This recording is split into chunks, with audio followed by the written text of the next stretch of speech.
You, कैसे हैं आप सब? आई होप आप लोग स्वस्थ मस्त और अपने पढ़ाई में व्यस्त होंगे। तो फ्रेंड्स, आज हम पढ़ने वाले हैं अनुवांशिकता का चैप्टर, ठीक है। तो पहले तो इसका नाम अनुवांशिकता एवं जैव विकास था भैया, लेकिन अब क्या हुआ, एनसीईआरटी से इसका नाम कट चुका है, जिससे इसका नाम हमारा अनुवांशिकता चैप्टर रख उठा है। तो इससे हमें कोई लेना देना है, बाकी टॉपिक तो आपका क्या है, पूरा का पूरा ही पढ़ना है, ठीक है। तो आज मैं एकदम बिल्कुल बेसिक तरीके से बिल्कुल टॉप मॉडल तक ये लेकर जाऊंगी। एंड यहाँ ये बोर्ड का जो है फेवरेट जो है चैप्टर है, मतलब यहाँ से आपके लॉन्ग क्वेश्चन पक्का ही आते हैं एंड यहाँ से एमसीक्यू भी मिलते हैं। तो इस चैप्टर को आप गलती से भी भूलकर जो है छोड़कर मत जाइएगा, जब इसको अच्छे से तैयार कर लीजिएगा तभी जाइएगा, ठीक है। तो बातें बहुत हो गई, अब वीडियो को स्टार्ट करते हैं। Yes, my name is Supriya and this is your beautiful सा channel SBS basic knowledge. So let's get start. अनुवांशिकता को देख लेते हैं कि आखिर अनुवांशिकता क्या है। तो उससे पहले भाई हमको कुछ पॉइंट्स को पढ़ने हैं। पॉइंट्स माने तो मुझे कुछ ऐसी चीजों को पढ़ना है जो कि इस चैप्टर में आएंगे काम,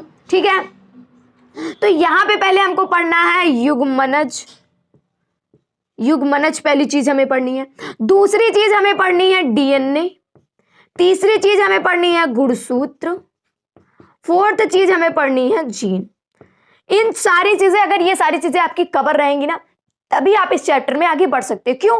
क्योंकि भाई अभी इसी सब के बारे में सारी चर्चाएं होने वाली हैं। फिर आप क्या कहोगे, मुझे ये सारी चीजें पता नहीं है, ठीक है। तो मैं पहले इन सारी चीजों को पढ़ाऊंगी, उसके बाद आप लोगों को टॉपिक्स बताऊंगी कि आखिर कौन कौन से टॉपिक्स कैसे कहां से पूछे जाते हैं। देन उसके बाद मैं इस चैप्टर को स्टार्ट करूंगी। तो पहले ये बेसिक में बता देती हूँ। तो युग्मनज, ये तो भाई आप जीव जनन वाले में पढ़ के आए हो, अब उससे मुझे थोड़ा आपको रिमेंबर कराना पड़ेगा। बिकॉज रिमेंबर इसलिए कराना पड़ेगा क्योंकि देखिए, अगर आपको इन डिटेल पढ़ना है तो मैंने प्ले लिस्ट उसकी बना रखी है, आप जाके देख लीजिए। अभी के लिए मुझे ये बताना पड़ेगा, बिकॉज अगर मैं इसको नहीं बताऊंगी तो फिर आपको शायद DNA युग और गुणसूत्र जीन समझने में प्रॉब्लम हो, ठीक है। तो मैं इसको बताती हूँ, एक मिनट। ओके, चलो भाई, क्या करते हैं। सबसे पहले अगर मैं आपसे पूछूं कि क्या होता है, मैंने क्या पढ़ा, जनन पढ़ा था। ध्यान से समझिएगा, बिल्कुल इजी तरीके से मैं आप लोगों को समझाने वाली हूँ। ओके, तो एक मिनट। यस, तो बिल्कुल इजी तरीके से मैं समझाने वाली हूं। तो आपका क्या है, जनन है। जनन माने तो आपका रिप्रोडक्शन है, ठीक है। तो जनन, अगर मैं पूछूं भाई जनन किसे कहते हैं, तो आप कहोगे भाई मैंने पढ़ रखा है कि जीव में होने वाली वो सारी प्रक्रियाएं, ठीक है। तो हमारा क्या कहलाता है, जनन मतलब ऐसी प्रक्रिया जिसमें जीव अपनी जैसी संतति को उत्पन्न करता है, उसी को क्या कहते हैं, जनन कहते हैं। अब भाई जनन हमने कैसा पढ़ा, दो प्रकार से पढ़ा कि नहीं पढ़ा। एक पढ़ा हमने अलैंगिक, इसको पढ़ना जरूरी है इसलिए मैं आपको पढ़ा रही हूँ, वरना फिर मुझे दोबारा रिमेम्बर करने की कोई जरूरत नहीं थी। और मैंने पढ़ा इधर लैंगिक, ठीक है। मतलब जनन के दो प्रकार, लैंगिक अलैंगिक, ठीक है। अब अलैंगिक में क्या होती है, इसमें हमारे एक जीव होते हैं, मतलब एक जीव की आवश्यकता होती है।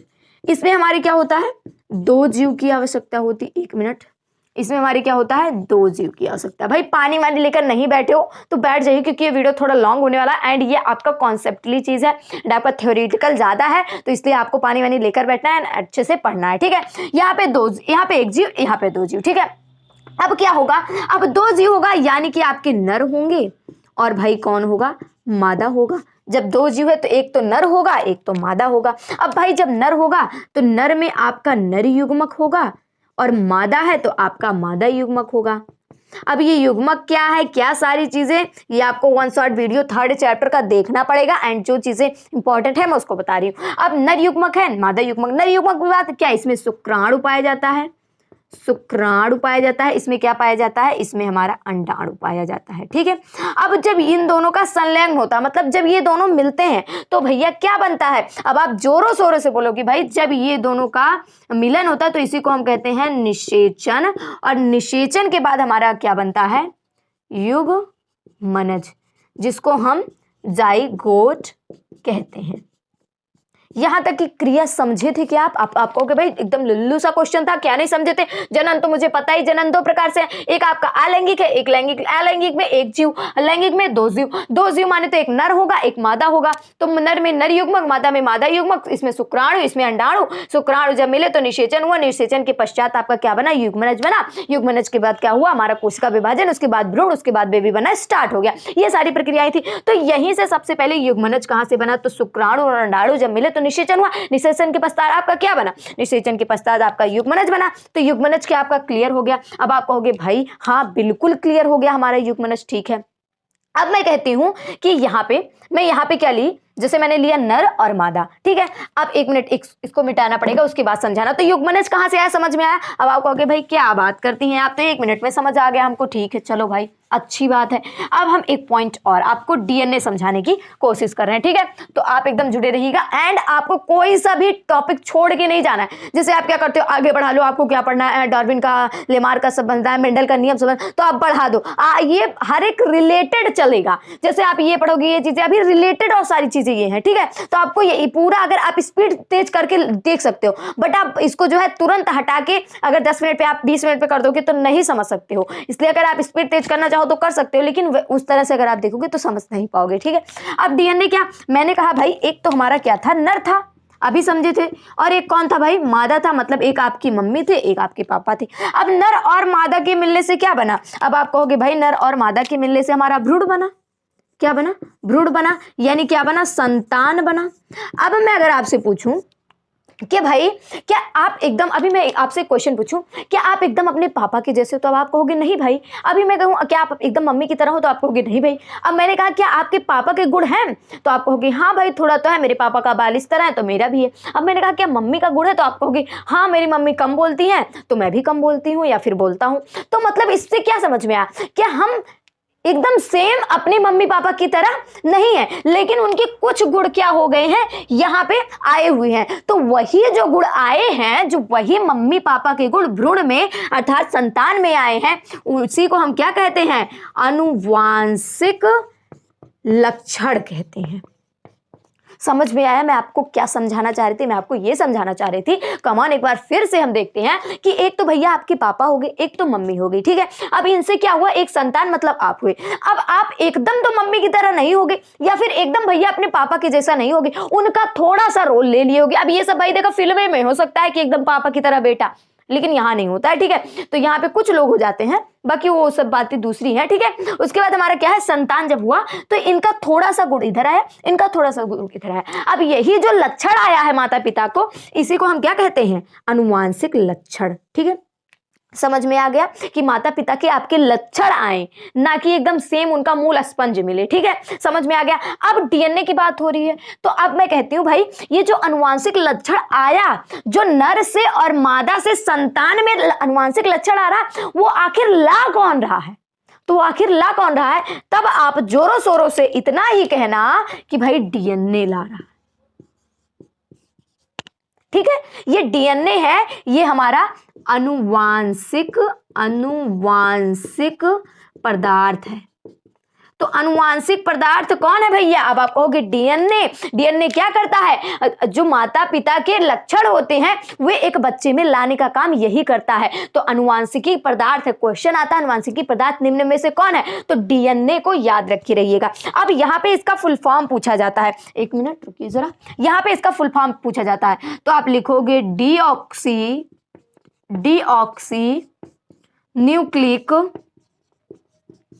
न्यूक्लिक एसिड, ठीक है। समझ में आ गया। क्या आप देखोगे डीऑक्सी न्यूक्लिक एसिड, इंपॉर्टेंट है, ध्यान दिए रहिएगा, ठीक है। यहां से मैं एमसीक्यू भी बताते चल रही हूं। अब ये तो समझ में आ गया, ठीक है। अब ये आपने समझा कि भाई पहली चीज तो आपने युग्मनज को समझा, युग्मनज के बाद आपने डीएनए को समझा कि डीएनए क्या है, आपके जो माता पिता के गुण ला रहा है आपके अंदर वो डीएनए कर रहा है। अब आप गुणसूत्र, अब आप कहोगे डीएनए गुणसूत्र एक है, तो भैया नहीं, डीएनए गुणसूत्र एक नहीं है, ठीक है। तो अब ये मैं इससे पहले हमको ये समझाना पड़ेगा कि आखिर ये डीएनए होता कहां पे है, ठीक है। तो 1 मिनट इसको मैं मिटाती हूँ थोड़ा सा, ये समझ में आ गया, ठीक है। चलो भाई अब हम समझाते हैं, यहाँ पे इसको थोड़ा सा मिटाएंगे, उसके बाद आपको समझाएंगे, ठीक है। अब मैंने कहा इसमें क्या है, एक आपका क्या है, कोशिका है।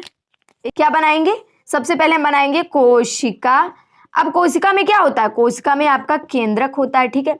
तो हमें लेना है केंद्रक को, और यहाँ पे क्या होता है, कोशिका द्रव्य होता है, कोशिका द्रव्य, ये चीजें जानती है। अब इसमें से हम केंद्रक को लेंगे, तो ये हमारा, यहां से मैं केंद्रक के पार्ट को ले रही हूं। तो जब मैंने केंद्रक के पार्ट को लिया तो यहाँ पे मैंने बनाया केंद्रक। क्या बनाया भाई, केंद्रक। अब जो ये केंद्रक होता है, क्या जो ये केंद्रक होता है, ये 4 चीजों से, अंदर में आपका क्या है, द्रव भरा हुआ है, द्रव्य भरा हुआ है, ठीक है। तो यहाँ पे आप देखेंगे 4 चीजों से मिलकर बना है। एक तो आपका केंद्रक झिल्ली से, एक तो आपका केंद्रिका से, एक तो आपका क्या, एक तो आपका केंद्रक झिल्ली से बना है, एक तो आपका केंद्रिका से बना है, एक तो आपका केंद्रक द्रव से बना है, केंद्रक द्रव से बना है, एक तो आपका क्रोमोटिन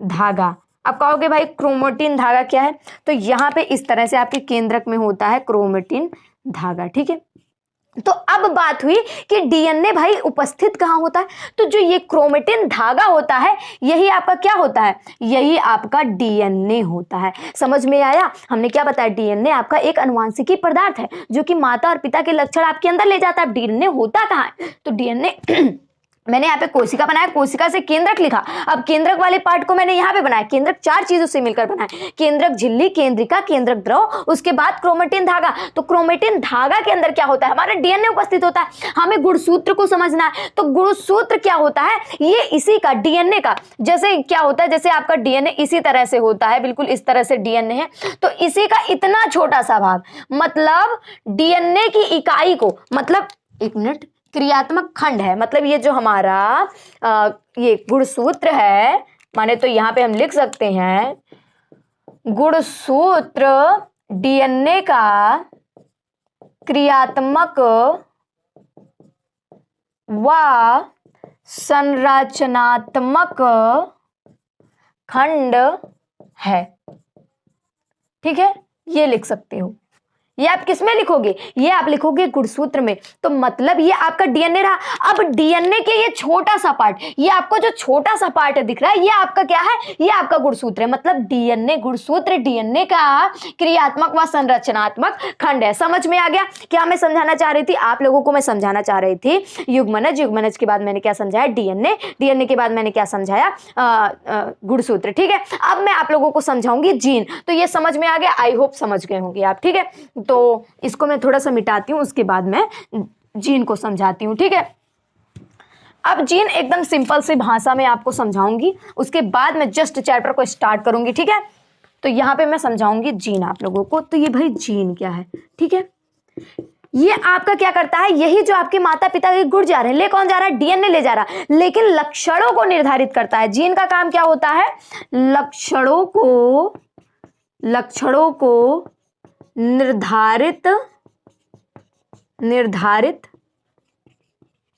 करना। क्या आपको ये चीजें समझ में आई कि जो लक्षणों का निर्धारण कर रहा है वो कौन कर रहा है, जीन कर रहा है। अब एक बार हम फिर से रिवीजन करते हैं जिससे आपको कोई दिक्कत ना हो। ठीक है, तो यहाँ पे सबसे पहले मैंने युग्मनज समझा। तो युग्मनज क्या समझा, जनन, जनन के 2 प्रकार, लैंगिक, अलैंगिक। लैंगिक में क्या हुआ, इसमें आपके 2 जीव होते हैं। अलैंगिक में क्या हुआ, इसमें 1 जीव होते हैं। तो लैंगिक में एक नर होता है, एक मादा होता है। नर में नर युग्मक, मादा में मादा युग्मक, दोनों जब मिले निषेचन हुआ, निषेचन के बाद हमारा क्या बना, युग्मनज बना। ठीक है, तो यहाँ से आपका युग्मनज आ गया। अब डीएनए क्या है, अब भाई एक नर है एक मादा है, उनके जो संतान हो रहे हैं उनके लक्षण आ रहे हैं ना भाई बेटे में, उनकी संतान में, तो वही लक्षण कौन ला रहा है, डीएनए ला रहा है। अब गुणसूत्र क्या है, गुणसूत्र आपके डीएनए का क्रियात्मक खंड, मतलब एक छोटा सा भाग होता है। जीन क्या है, ये लक्षणों को निर्धारित करता है। समझ में आ गया, हाँ भाई समझ में आ गया। तो चलिए अब हम देख लेते हैं कि आखिर अनुवांशिकता में हमें टॉपिक क्या क्या पढ़ने हैं। उसके बाद यूं ही मैं 5-10 मिनट में एक एक टॉपिक कवर करते हुए वीडियो को लेकर चलूंगी बढ़िया एंड तक। ठीक है, तो इसको मिटाते हैं और आपको टॉपिक्स बताते हैं। चलिए भाई, तो आप टॉपिक्स देख लेते हैं कि आखिर हमें पढ़ना क्या क्या है, उसके बाद फटाफट से इसको कवर करते हैं। ठीक है, पहली चीज अनुवांशिकता, जो कि 2 मिनट में आपका कवर होगा। ठीक है, ये सब आपकी क्या भिन्नता, ये सब आपकी क्या शॉर्ट में पूछे जाते हैं, ये आपके शॉर्ट में पूछे जाते हैं। एंड आपका मेंडल का नियम, जो कि पूछा जाता है कि आखिर इन्होंने मटर का पौधा ही क्यों चुना, इसको हमें समझना है, निर्धारण। उसके बाद हम जैव विकास, डार्विनवाद, ये सब हमारे लॉन्ग में आने के चांसेस होते हैं। ठीक है, समझ में आया, सारी चीजें किस में आते हैं, लॉन्ग में आने के पूरे चांसेस होते हैं। ठीक है, समझ में आ गया, आई होप समझ में आ गया। तो ये टॉपिक हम कवर करेंगे, अनुवांशिकता, विभिन्नता, मेंडल के नियम, लिंग निर्धारण, जैव विकास, लेमार्क और डार्विन। ठीक है, चलिए अब अनुवांशिकता का हेडिंग लगाओ फटाफट से और समझिए क्या होता है। अब मैंने अनुवांशिकता अभी आप लोगों को बताया। ठीक है, अनुवांशिकता क्या है, पीढ़ी दर पीढ़ी होने वाले क्या हो, जो बदलाव होते हैं उन्हीं को क्या कहते हैं, अनुवांशिकता कहते हैं। जैसे कोई पीढ़ी, जैसे आपके क्या हो गए, पापा हैं, अब पापा के क्या हुआ, पापा का बाल इस तरह है, तो पीढ़ी दर पीढ़ी लक्षणों का जो है आना ही क्या कहलाता है, हमारा अनुवांशिकता कहलाता है। समझ में आया, तो आप लिखोगे यहाँ पे पीढ़ी दर पीढ़ी पितरों से संतानों में लक्षणों का आना, लक्षणों का आना क्या कहलाता है? आनुवांशिकता कहलाता है भाई, आनुवांशिकता कहलाता है। मतलब आपके लक्षण आए, ना कि सेम उसी तरह चेहरे आ जाते हैं। सेम उसी तरह चेहरे नहीं आते, मतलब पीढ़ी दर पीढ़ी पितरों का मतलब आपके मतलब और सारे जो बाबा दादा सब लोग हैं उनकी क्या हो, संतानों, जो संतान हो उनमें क्या हो, लक्षणों का आना ही आनुवांशिकता कहलाता है। समझ में आया? अब भाई अगर मैं कहूं यहाँ पे मादा है, यहाँ पे नर है, ठीक है, एक मिनट, यहाँ पे क्या है, नर है। अब इनसे जो संतान हुआ ये तो नहीं है कि भाई वो एक तरह हो, तो इसमें क्या दिखाई दे रही है? इसमें आपकी विभिन्नताएं दिखाई दे रही हैं, विभिन्नताएं दिखाई दे रही कि नहीं? आप कहोगे हाँ भाई बिल्कुल विभिन्नताएं दिखाई दे रही, तो ये तो आपका कवर हो गया। अब विभिन्नताएं क्या है ये समझेंगे। तो इसमें विभिन्नताएं ये हैं कि माता पिता के लक्षण तो आते हो लेकिन उनका मूल स्पंज ना मिलता हो। कहना क्या है भाई? कहना ये है कि इसको पहले मिटा देते हैं उसके बाद कहते हैं कि क्या कहना है, ठीक है। इसके अंतर आपको पूछने के लिए आते हैं तो मैं यहीं पे करवाऊंगी, अपने हाथों से लिख कर बताऊंगी, ठीक है। तो यहाँ पे हेडिंग लगाइए अब विभिन्नता वाला, विभिन्नता। तो भाई विभिन्नता क्या है? मतलब जो माता पिता के गुण आ रहे हैं वो तो है नहीं कि आप एकदम माँ की तरह हो, एकदम पापा की तरह, तो उसमें क्या हो, लक्षण तो मिलते हो। क्या भाई? लक्षण तो मिलते हो पर मूल स्पंज ना मिले, उसे क्या कहते हैं भाई? उसे हम विभिन्नता कहते हैं। कि भाई लक्षण तो मिल रहे हैं पर मूल स्पंज मतलब एकदम हम उन्हीं की तरह नहीं है, यही आपका क्या है, विभिन्नता है। अब विभिन्नता को हम दो तरह से पढ़ेंगे, एक हम पढ़ेंगे शारीरिक कोशिका विभिन्नता, और दूसरा हम पढ़ेंगे जनन कोशिका विभिन्नता, ठीक है। अब इसमें क्या पढ़ेंगे? शारीरिक कोशिका विभिन्नता में क्या पढ़ेंगे? पहले चीज तो ये पढ़ेंगे कि ये शरीर कोशिका से संबंधित है। क्या है ये? शारीरिक कोशिका से संबंधित है। और इसमें क्या लिखोगे? ये जनन कोशिका से संबंधित है। किससे भाई? जनन कोशिका से। मैं शॉर्टकट में लिख दी हूं। ये क्या? ये शारीरिक कोशिका से संबंधित है, ये जनन कोशिका से। अब दूसरा पॉइंट आप लिख सकते हो कि ये दूसरी पीढ़ी में नहीं जाता है। ये दूसरी पीढ़ी में नहीं जाता, मतलब ये एक ही पीढ़ी में रहता, दूसरी पीढ़ी में नहीं जाता। अब आप ये लिखोगे ये दूसरी पीढ़ी में जाता है, ये दूसरी पीढ़ी में जाता है। दो अंतर मैंने बताया, एक एक अंतर मैं बता दे रही हूँ क्योंकि नीचे आएगा नहीं, ठीक है। अब ये दूसरी पीढ़ी में नहीं जाता मतलब ये हो गया कि आपका क्या है, शारीरिक मतलब शरीर से संबंधित। अब आप ये बताइए, माता जी हैं, ठीक है। अब आपकी मम्मी के कान क्या है, छिदवाए हुए हैं, ठीक है, कानों में झुमकियां उनके बढ़िया पहन रही हैं वो। अब क्या उनकी जो लड़की होगी उनका पहले से कान छिदाया होगा? अब आप कहोगे नहीं भाई ये कौन सी चीज है, तो ये शारीरिक से संबंधित है, मतलब शारीरिक कोशिका विभाजन से संबंधित है कि यहाँ पर जो उनका शरीर है ये दूसरी पीढ़ी में, ऐसा नहीं है कि आपकी माँ का पैर टूटा है फिर आपके पिताजी का पैर टूटा है तो आप जब जन्म लेंगे तो क्या उनका भी पैर टूट जाएगा? आप कहोगे नहीं भाई, तो वही चीज इसमें कह रहा। और ये दूसरी पीढ़ी में जाते हैं। जनन कोशिका मतलब अगर उनसे उनके शरीर से कोई रिलेटेड चीज है, मतलब अगर उनकी आवाज पतली है तो उनकी बेटी की भी आवाज पतली हो सकती है, या फिर उनका मन बहुत अच्छा है तो उनकी बेटी का भी ऐसा हो सकता है, वो दयालु है तो भी हो सकते हैं, मतलब उनके नेचर लक्षण जा रहे हैं, ठीक है। लेकिन और सारी चीजें जैसे शारीरिक से संबंधित चीजें नहीं जाएंगी, ठीक है। एंड आप लिख सकते हो ये उपार्जित लक्षण होते हैं। उपार्जित मतलब क्या होता है, अभी आप पढ़ोगे। उपार्जित, ये उपार्जित आपके शारीरिक कोशिका जो होती है उपार्जित लक्षण होते हैं, ये आनुवांशिक लक्षण होते हैं। उपार्जित लक्षण का मतलब कि पहले से तो ना ये हमारे पहले की पीढ़ी में ना रहे लेकिन आने के बाद वो चीजें हमारे अंदर आए, इसको कहते हैं उपार्जित लक्षण। एंड आपका क्या होता है जनन कोशिका में, ये होता है अनुवांशिक। अनुवांशिक लक्षण मतलब जो हमारे पीढ़ी दर पीढ़ी होने वाले पैतरों के जो है गुण होते हैं वो आते रहते हैं, इन्हीं को कैसे कहते हैं अनुवांशिक लक्षण। अब यहाँ पे एक क्वेश्चन पूछा जाता है, समझ में आ गया? अब आप कहोगे हाँ भाई बिल्कुल समझ में आ गया। अब एक क्वेश्चन यहीं पे पूछा जाता है, भैया ध्यान से समझने की कोशिश करिएगा कि सबसे ज्यादा विभिन्नताएं कहाँ पे देखी जाती हैं। ठीक है, सबसे ज्यादा, तो यहाँ पे मैं क्वेश्चन लिख के बताती हूँ कि सबसे ज्यादा विभिन्नताएं, सबसे ज्यादा विभिन्नता कहाँ होती है, लैंगिक या फिर अलैंगिक। अब मैं लैंगिक की बात करूंगी और अलैंगिक की। अब अलैंगिक मतलब क्या होता है, एक जीव होते हैं, मतलब एक जीव है वो जो है खुद ही निषेचन कर रहा है, खुद ही कर रहा है। तो जैसे मैंने कहा ये अलैंगिक मैंने लिया और ये हो गया जनक आपका। ठीक है, अब जनक से क्या हुआ, बच्चा हुआ, सेम उसी तरह हो गया। तो यानी ये नहीं है कि एकदम उन्हीं की तरह है, मतलब बस यही है कि जैसे ये हमारा जनक हो गया और उन्हीं की तरह एक और जन्म लिया, तो इनमें विभिन्नताएं क्या है, इसमें विभिन्नता यहाँ पे ना रहेगा, ये कम है। ठीक है, लेकिन अगर हम नर और मादा की बात करें, नर और मादा की बात करें तो इनकी क्या है, विभिन्नताएं बहुत ज़्यादा है, बहुत ज़्यादा अधिक है। अधिक इसलिए क्योंकि जो यहाँ पे संतान जन्म लेगा वो एकदम तो नहीं रहेगा, नाक है, कान है, पैर है, ये सारी चीज़ें हो सकती है, लेकिन सेम टू यू उसी की तरह नहीं होगा। लेकिन लैंगिक में हो सकता है। ठीक है, लैंगिक अलैंगिक में क्या हो सकता है, अलैंगिक में ये चीज़ें हो सकती हैं। तो सबसे ज़्यादा विभिन्नता कहाँ पे होती है, तो सबसे ज़्यादा विभिन्नताएं आपके लैंगिक में होती हैं। ठीक है, समझ में आ गया, ये क्वेश्चन बिल्कुल आया हुआ है। ठीक है, तो आई होप आप समझ गए होंगे ये चीज़। अब हम बात करते हैं मेंडल भैया की, थोड़ा सा हम मेंडल की तरफ चलते हैं। ठीक है, तो मैंने 2 पॉइंट्स आपको समझा चुके हैं और 4 पॉइंट बचा है, और जो कि अब थ्योरेटिकल आ रहा है थोड़ा थोड़ा, एंड आप ये भी समझ जाओगे। ठीक है, अब हम समझेंगे मेंडल के बारे में। ठीक है, तो भाई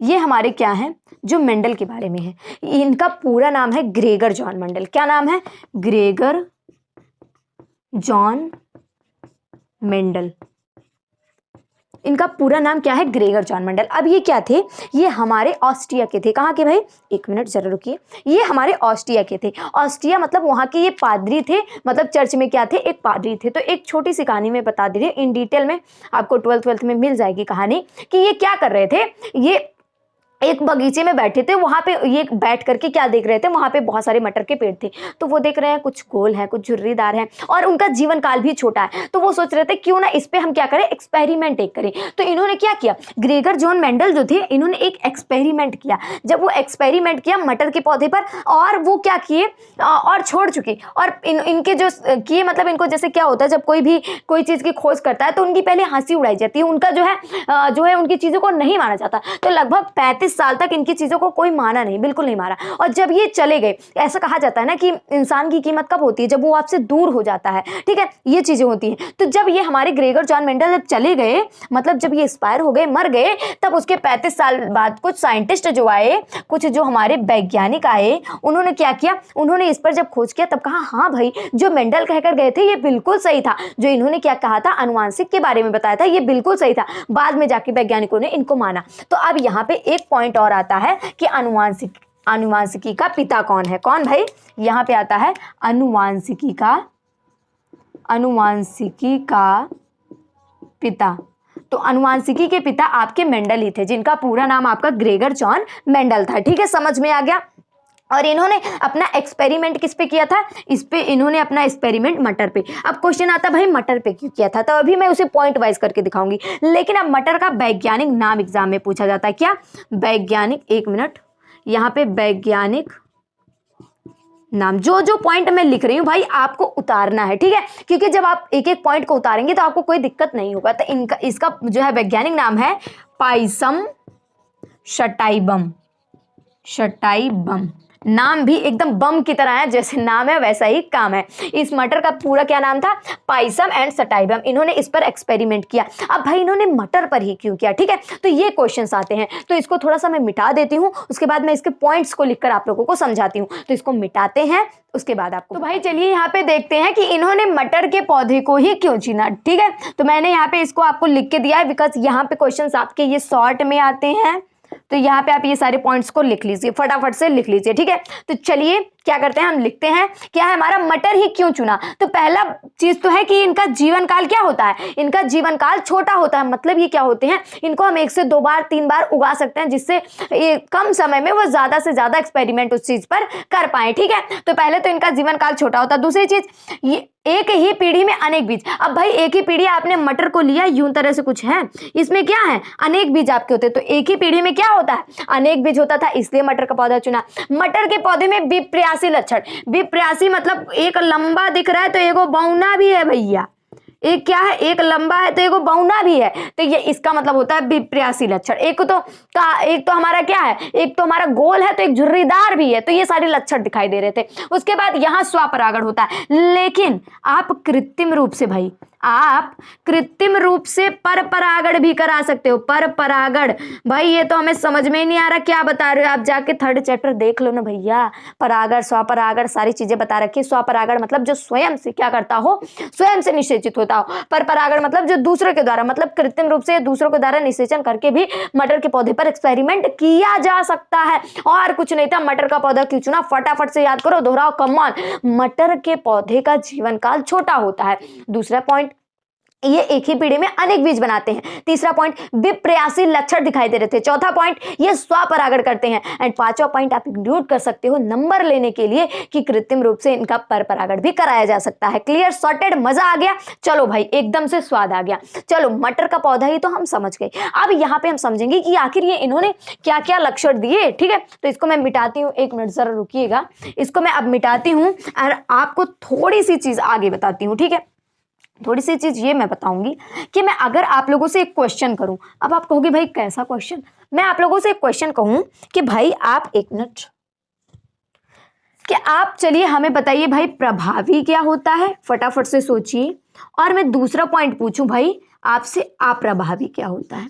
ठीक है, तो आप क्या बताओगे, क्या आपको पता है ये प्रभावी क्या होता है, अप्रभावी। प्रभावी मतलब कभी आपने देखा है कि क्या है, एक तो आपका क्या किया जाए, एक तो आपका ताकतवर भी लड़का रहे और लंबा सा रहे, उसको आगे कर दिया जाए, और उसके बाद पीछे क्या कर दिया जाए, पीछे छोटे से लड़के को और पतले से लड़के को खड़ा कर दिया जाए। अब मैं कहूं इसमें से प्रभावी कौन है, अप्रभावी कौन है, तो आप ये कहोगे भाई कि जो दिखाई दे रहा शायद वही प्रभावी हो सकता है। तो दिखाई कौन दे रहा, अब आप कहोगे भाई दिखाई यही जो मोटा सा है, लंबा सा ये दिखाई दे रहा, तो ये आपका मोटा लंबा कौन हो गया, प्रभावी हो गया। और वो क्यों, क्योंकि वो छोटे पर हावी है, वो छोटे को ढक ले रहा है, तो वो क्या हो गया, जो छोटा है वो अप्रभावी हो गया। तो प्रभावी मतलब क्या होता हो, जो दिखाई देता हो, दिखाई देता हो, उसे क्या कहेंगे, प्रभावी लक्षण। अप्रभावी जैसे मैंने क्या किया, कभी कभी ऐसा होता है ना कि आप व्हाइट लेते हो, व्हाइट में रेड मिलाते हो तो क्या बन जाता है, आपका गुलाबी पिंक बन जाता है। तो उसमें कौन सा रंग छूट जाता है, उसमें आपको व्हाइट दिखाई ही नहीं पड़ता, पिंक बन जाता है। तो क्या हो गया, जो आपका पिंक था वो किस पर, व्हाइट पर प्रभावी हो गया, हावी हो गया। ठीक है, तो यहां पे जो दिखाई ना देता हो, दिखाई ना देता हो, उसे क्या कहेंगे, अप्रभावी। अब भाई मेंडल ने मटर के पौधे में वो 7 जोड़ी लक्षण पाए। 7 जोड़ी मतलब उनको 7 जोड़ी लक्षण दिखाई दे, 7 जोड़ी मतलब 14 चीजों को उन्होंने लिया, तो उनको कितने जोड़ी लक्षण दिखाई दिए, 7 जोड़ी।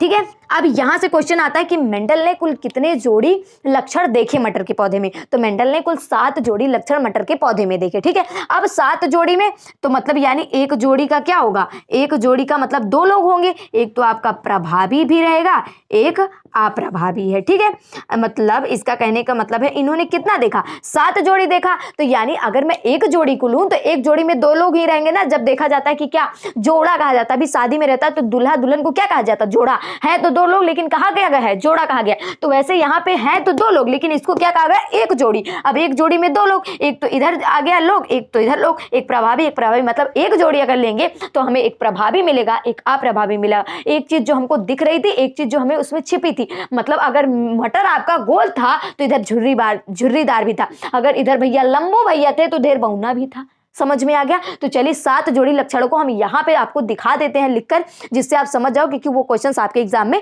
आते हैं 1 2 नंबर 3 नंबर। ठीक है, तो इसको मिटाते हैं और बढ़ते हैं आगे। भाई मेंडल की 7 जोड़ी जो लक्षण थे, कौन था भैया, जो 7 जोड़ी आपका लक्षण था उसको हम देख लेते हैं। ठीक है, एक जोड़ी में कितने थे, एक जोड़ी में 2 लोग थे, एक तो आपका अप्रभावी था और एक किसका था भाई? यस बिल्कुल, हाँ, एक तो आपका प्रभावी था। ठीक है, तो चलिए देखते हैं। एक में इधर मैंने क्या डाला, इधर प्रभावी, एक अप्रभावी। तो मैंने पहले जोड़े को लिया 1 2 3 4 5 6 7, 7 है ना भाई? हाँ जी भाई, बिल्कुल 7 है। तो पहला उनको क्या दिखा? पहला तो उन्हें भाई बीज का आकार दिखा। ठीक है, तो बीज का आकार जब उन्हें देखा तो अगर प्रभावी आपका गोल था तो अप्रभावी आपका झुर्रीदार भी था। झुर्रीदार मतलब झुर्रीदार दिखाई नहीं पड़ रहा था। जब आप क्या करते हो, मटर लिए, मटर को जब निकोला, उसका ऊपर से उसके छिलके को हटाया, उसके बाद जब उसको निकोलते हैं तो वो आपको झुर्रीदार दिखाई देता है। तो यानी प्रभावी आपका गोल तो दिख रहा है, लेकिन झुर्रीदार क्या था? अप्रभावी था, वो हमारा दिख नहीं रहा था। समझ में आया? ठीक है, उसके बाद आपको क्या, उसके बाद नेक्स्ट पॉइंट है आपका भैया बीज का रंग। तो अगर पीला था तो इधर आपका अप्रभावी में हरा था। तो ये अगर आप स्क्रीनशॉट लेना चाहें तो फटाफट से ले लें। एंड मैं आप लोगों को बता देती हूं, अगर आप इसे लर्न कर लोगे तो यहां से 1 से लेकर 5 तक नंबर आपको मिल सकते हैं। ठीक है, अगर आप लर्न कर लोगे। फूल का रंग क्या था? अगर इधर प्रभावी में बैगनी था तो इधर क्या था? सफेद था। एंड आपका फली का आकार क्या था? अगर इधर फूली हुई थी तो इधर सिकुड़ी हुई थी, मतलब विप्रयासी लक्षण दिखाई दे रहे हैं। और यहाँ पे फली का रंग, तो फली का रंग इधर हरा था तो इधर क्या था? पीला भी था। एंड पुष्प की स्थिति अगर यहाँ पे अक्षीय थी तो यहाँ पे अतन्य थी। ठीक है, और तने की ऊंचाई अगर इधर लंबे भैया थे तो इधर बौना भी था। समझ में आ गया? आई होप आप समझ गए होंगे कि ये 7 जोड़ी लक्षण है क्या। अब हम चलेंगे मेंडल के नियम। मेंडल के नियम पढ़ने के बाद हम लिंग निर्धारण पढ़ेंगे और सारे टॉपिक्स को कवर करेंगे। तो चलिए हम मेंडल के नियम देख लेते हैं। इन्होंने 3 नियम दिया था भैया। एक तो हमारा क्या था? एक था हमारा प्रभाविता का नियम, दूसरा हमारा पृथक्करण का नियम, तीसरा अवयव का नियम। तो तीनों को हम फटाफट से कवर कर लेते हैं। लगभग 15 मिनट लगेगा क्योंकि 5-5 मिनट का काम है। तो इसको मिटाते हैं और बढ़ते हैं आगे। चलिए भैया मेंडल के नियम को यूं ही हम खत्म करते हैं। बिल्कुल मजे मजे में सीखते हैं कि जो भाई मेंडल के नियम थे वो कितने नियम थे? बिल्कुल एनर्जी डाउन नहीं होना चाहिए। एक था आपका प्रभाविता का नियम, दूसरा था आपका पृथक्करण जिसको हम बीज संयोजन नियम कहते हैं या फिर युग्मकों की शुद्धता कहते हैं। तो कोई भी एग्जाम में आ सकता है। ठीक है, उसके बाद स्वतंत्र अवयव जिसको हम अवयव स्वतंत्र नियम भी कह सकते हैं या फिर स्वतंत्र अवयव का नियम भी कह सकते हैं। ये 3 नियम थे। अब इस 3 नियम की खासियत भैया क्या था ये भी जान जाइए। जो ये 2 नियम था ये आपका एक शंकर क्रॉस पर आधारित था। किस पे? एक शंकर क्रॉस। मतलब आपका इसमें क्या कहना चाह रहा है? एक शंकर माने तो आपको क्या करना है? यहाँ पे एक जोड़ी लक्षण लेना है, सिर्फ एक जोड़ी। ये एक आप एकदम शुद्ध क्या लोगे? बौना लोगे और शुद्ध क्या लोगे? लंबा। उसके बाद आप क्रॉस करवाओगे, जो आपका वही निकलेगा, वही आपका क्या हो जाएगा? प्रभाविता का नियम। अब हमारा पहला और दूसरा दोनों उसी पे था। एंड जो आपका तीसरा था ये आपका द्विशंकर क्रॉस पर था। अभी आपको कहीं नहीं जाना है भाई, अभी आपको सिर्फ देखना है, क्योंकि अभी आपको एक बार में नहीं समझ में आने वाला। भैया अगर पहली बार ये वीडियो देख रहे हो, ठीक है, तो जब अभी सारी चीजें जब क्लियर कर दूंगी तब कहोगे यूं ही मुझे समझ में आ गया, मैं तो झूठ में टेंशन ले रहा था या फिर ले रही थी। ठीक है, तो प्रभाविता का नियम एक शंकर क्रॉस पर आधारित है, पृथक्करण का नियम भी एक शंकर पर आधारित है, लेकिन जो तीसरा स्वतंत्र अवयव का नियम है वो आपके द्विशंकर पे है। मतलब यहाँ पे 2 जोड़ी लिए जाएंगे। ठीक है, अब भाई एक शंकर क्रॉस मतलब हम क्या लेंगे? यहाँ पे हम शुद्ध बौना लेंगे एक तो, और एक क्या लेंगे? एक हम लेंगे शुद्ध लंबा लेंगे। ये हम 2 चीजों को लेंगे। अब यहाँ पे मैं एक चीज बता देती हूँ आप लोगों को एकदम अच्छे तरीके की, कि जो शुद्ध बौना होगा उसको हम टी से, स्मॉल टी से यहाँ पे प्रदर्शित करेंगे, और जो शुद्ध लंबा होगा इसको कैपिटल टी से करेंगे। ठीक है, यही आपके एनसीईआरटी में भी दिया गया है। तो आपको टेंशन नहीं लेना कि बुक से ये वो, कुछ नहीं, आपको बस समझना है। तो कैसे किया था? तो ऐसे भी क्रॉस करवा आप कर सकते हो, लेकिन ये वाला फिगर अगर आप बनाओगे तो एकदम मस्त तरीके से आपको समझ में आ जाएगा। और एक चीज बना देती हूँ कि आपको साथ में फिगर बनाना है जिससे आप समझ जाओ। ये है हमारा F1 पीढ़ी। ठीक है, F1 पीढ़ी मतलब पहली पीढ़ी में, उसके बाद हम F2 पीढ़ी आप लोगों को बताएंगे, उसके बाद 3rd में आप लोगों को ये बताऊंगी। ठीक है, तो ध्यान से समझते रहिएगा। ये आपका F1 पीढ़ी है। ठीक है, अब इसमें हम क्या करेंगे? यहाँ पे मैंने बॉक्स को बनाया, एंड बॉक्स को बनाने के बाद यहाँ पे आपका स्मॉल टी, ये टी है, तो आपको कुछ नहीं करना है। यहाँ पे आपने कैपिटल टी रखा, यहाँ भी कैपिटल टी रखा। ठीक है, ओके, उसके बाद यहाँ पे क्या लिखा है? 1 मिनट जरा मार्कर को चेंज करती हूँ और फिर कंफ्यूज हो जाऊंगी। तो यहाँ पे क्या रखती हूँ? यहाँ पे मैंने स्मॉल टी को रखा, यहाँ भी मैंने स्मॉल टी को रखा। चलिए भाई मजा आ गया। यहाँ पे मैंने क्या रखा? आप अलग भी रख सकते हो, यहाँ स्मॉल कर सकते हो, यहाँ कैपिटल कर सकते हो, या फिर यहाँ जो है आप क्या कर सकते हो? स्मॉल कर सकते हो, या फिर यहाँ पे कैपिटल कर सकते हो। कोई दिक्कत नहीं, आप कहीं भी कर सकते हो। तो मैंने ऐसे किया, कोई बात नहीं, आप भी ऐसा कर सकते हो। अब क्या करना है आपको? पहली चीज तो इससे इसका मल्टीप्लाई कराना है, उसके बाद इसी से आपको इसका मल्टीप्लाई कराना है। समझ में आया? जब आप कैपिटल ये करोगे तो ये आपका ये निकलेगा एंड आपका क्या निकलेगा, स्मॉल टी निकलेगा। समझ में आया? अब जब आप इससे इसका करोगे तो पहले तो ये लिखोगे आप, उसके बाद जब इससे किए तो उसके बाद दोबारा ये लिखोगे। अब आप कहोगे बहुत ईजी है। यस, F1 F2 बिल्कुल ईजी है। F3 में थोड़ा सा प्रॉब्लम होगा, बट ऐसी ट्रिक बताऊंगी ना एकदम मजा ही आ जाने वाला है। ठीक है, तो यहाँ से जब आपने किया तो ये निकला, अब यहाँ पे जब आपने किया तब भी ये निकला। अब मैंने कहा भाई कुछ दिखा इसमें, तो आप कहोगे हाँ भाई ये तो एक समान ही निकल रहा है F2 में। मतलब आपका क्या लक्षण निकल रहा है? लक्षण ये निकल रहा है कि आपका एक तो कैपिटल टी है, एक तो स्मॉल टी, यानी आपका क्या है, अभी तक तो ये तो शुद्ध लंबा था और ये क्या था, ये आपका शुद्ध बौना था। लेकिन अब आपका क्या हो गया, एक शुद्ध लंबा आ गया और एक शुद्ध बौना, तो दोनों को हम क्या कहेंगे, अशुद्ध कहेंगे। अब मैं पूछूं भाई लंबा वाला बौने को ढकेगा या फिर बौना वाला लंबे को ढकेगा? अब आपको क्या असली सी बात है कि हमारा जो लंबा वाला रहेगा वो बौने को ढक लेगा, तो यानी लंबा। तो यहाँ पे आप लिखोगे शुद्ध लंबा मिला हमको। क्या मिला भैया? हमको यहाँ पे शुद्ध लंबा मिला।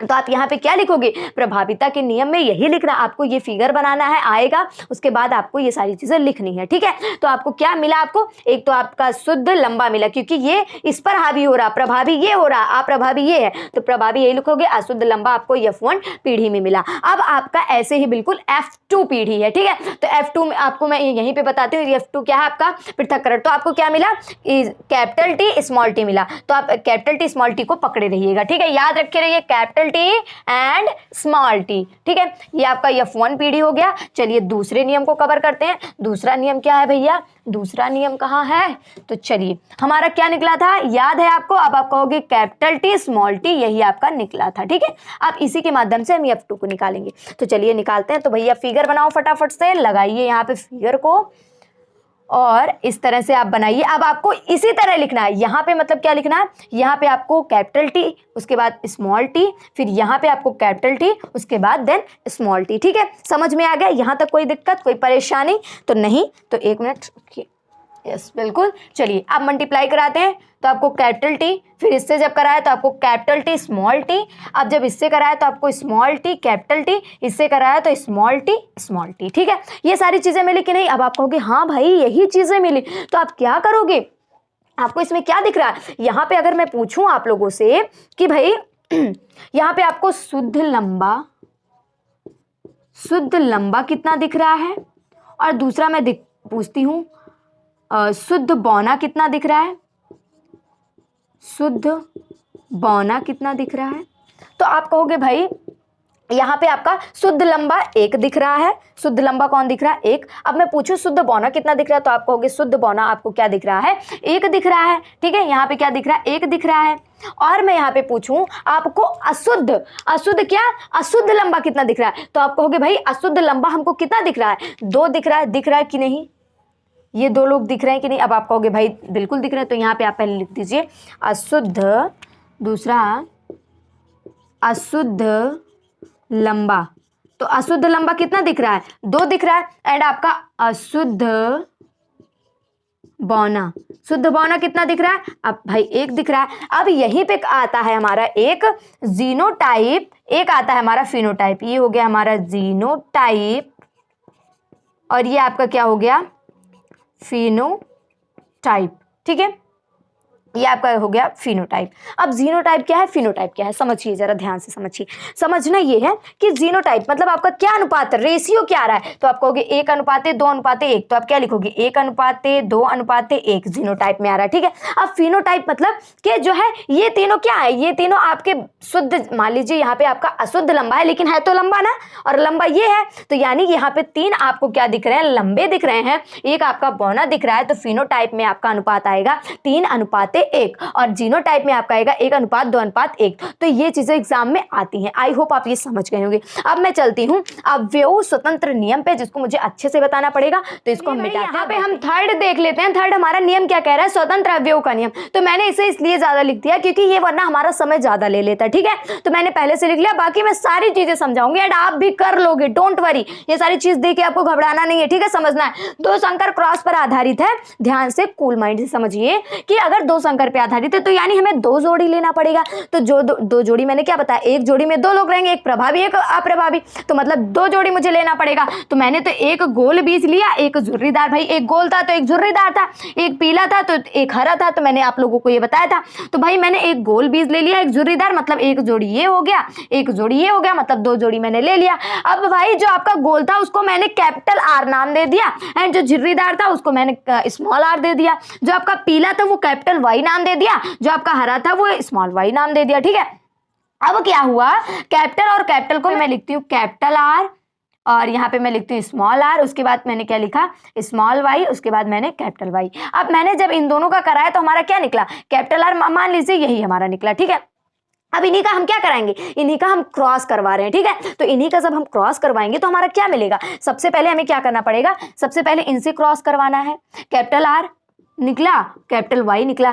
ठीक है, अब इन्हीं से हम क्या करवाएंगे, इनका करवाएंगे, जो यहाँ पे निकलेगा कैपिटल आर स्मॉल वाई, निकला कि नहीं। अब इन्हीं से हम क्या कराएंगे, इनका करवाएंगे, तो हमारा क्या निकलेगा, थर्ड नंबर हमारा निकलेगा स्मॉल आर कैपिटल वाई। उसके बाद इन्हीं का हम इनसे करवाएंगे तो हमारा कैपिटल आर और स्मॉल वाई निकलेगा। ठीक है, ये पहला चीज, ये दूसरा, ये तीसरा, ये चौथा। अब मैं कहूँ क्या ये सारी चीज़ें मैंने चारों चीज़ें लिखी हैं, तो ये देखिए मैंने चारों चीज़ें वही लिखी हैं, एज इट इज़ मिला लीजिए। उसके बाद मैंने इधर भी चारों वही चीज़ें लिखी हैं। ठीक है, अब इनका हम क्या करवा रहे हैं, अब इनका भाई हम क्रॉस करवा रहे हैं, तो यहाँ पे मैं करवाती हूँ क्रॉस मैं क्या करवा रही हूँ, इनसे इनका मल्टीप्लाई, तो कैपिटल आर स्मॉल आई, अरे कैपिटल वाई, उसी के बाद इनका ही करवाया तो मैंने ये दिखा।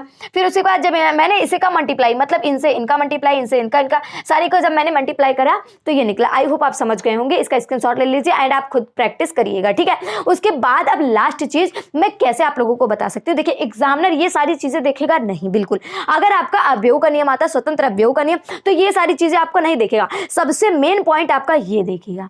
तो अगर आप ये चीजें लर्न कर लेते हो ना, ट्रिक यही है कि अगर आप ये चीज लर्न कर लेते हो तो आपका एग्जामिनर यही देखता है, क्या देखेगा कि भाई गोल व पीले बीज कितने निकले, गोल व पीले बीज 9 निकले, एंड आपका गोल व हरे बीज कितने निकले, 3 निकले, एंड आपका झुर्री और पीले कितने निकले, वो 3 निकले, एंड आपका जो है झुर्रीदार और हरे कितने निकले, 1 निकले। तो इन सारी चीज को आप मिला लीजिएगा। ठीक है, आई होप आप समझ गए होंगे, स्क्रीनशॉट लेना चाहे तो ले सकते हैं। ओके, तो यहाँ पे इसका अनुपात हमारा क्या बनेगा, इसका अनुपात बनेगा हमारा 9:3:1।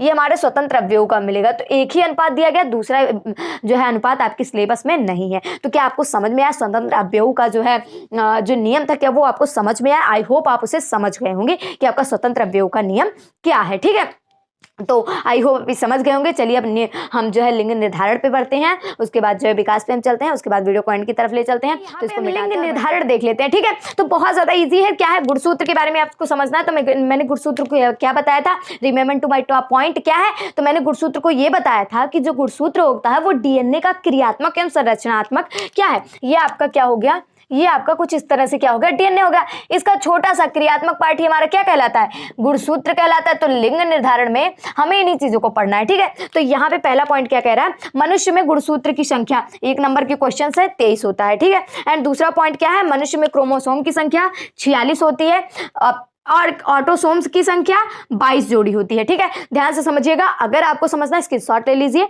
या फिर आप क्या करिए लिख डालिए, स्क्रीनशॉट लेने से अच्छा आप लिख डालिए। ठीक है, उसके बाद 22वें जोड़े पे क्या था, ऑटोसोम्स की संख्या। 23वें जोड़े पर क्या था, नर और मादा के गुणसूत्र को बताया गया था। तो नर में क्या बताया था कि XY गुणसूत्र होते हैं, मादा में क्या बताया था XX गुणसूत्र होते हैं। तो अब क्या करती है मादा, हमेशा चाहे वो कोई सा भी काम करेगी तो वो क्या करेगी, हमेशा X देती है, और अगर ये Y दिया तो आपका XY बना, यानी यहाँ पे आपका क्या बनेगा, लड़का बनेगा। और माता फिर X दिए, अगर पिता भी X दे दिया, अगर माता पिता दोनों ही X दे दिए तो यहाँ पे हमारे लड़की माने तो गर्ल्स का निर्माण होता है, और यहाँ पे हमारा लड़का होता है, यहाँ पे हमारी गुड़िया रानी होती है। ठीक है, समझ में आ गया? आई होप समझ गए होंगे। तो चलिए हम जैव विकास को फटाफट से देख लेते हैं। तो इसको मिटाते हैं। अगर आपने इसको नहीं समझा तो एक बार देख लीजिए, इसको समझना नहीं, इसको याद करना है, तो इसका स्क्रीनशॉट लीजिए। चलिए अब हम जो है एकदम लास्ट टॉपिक पे हम पहुंचे हैं। ठीक है, मैंने एक ही पेज पे सारी चीजें लिख ली है, एंड आपको हमें जो है ये कहानी की तरह ही बताना है, बिकॉज और इसके जो अंतर है हथियार वाले वीडियो में मैं और अच्छे से कराऊंगी। तो यहाँ पे मैं